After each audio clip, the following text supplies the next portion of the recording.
about 10 days after 9/11, I went through the Pentagon and I saw Secretary Rumsfeld and Deputy Secretary Wolfowitz. I went downstairs just to say hello to some of the people on the Joint Staff who used to work for me, and one of the generals called me in. He said, "Sir, you got to come in. You got to come in and talk to me a second." I said, "Well, you're too busy." He said, "No." He says, "We've made the decision. We're going to war with Iraq."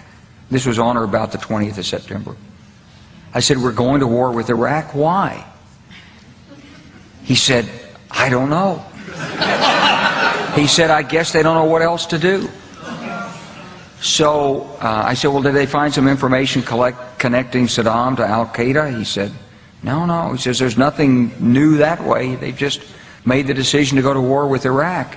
He said, "I guess it's like we don't know what to do about terrorists, but we've got a good military and we can take down governments." And he said, "I guess if the only tool you have is a hammer, every problem has to look like a nail."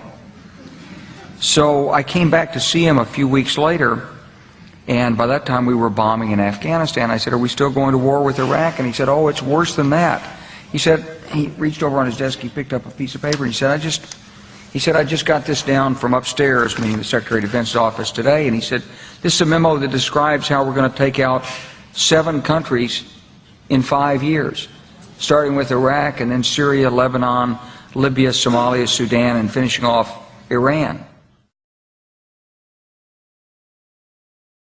The truth is about the Middle East is, had there been no oil there, it would be like Africa.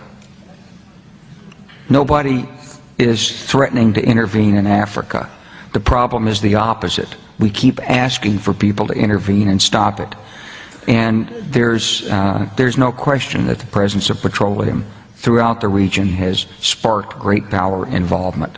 Whether that was the specific motivation for the coup or not, I can't tell you, but there's always been this attitude that somehow we could intervene and use force in the region.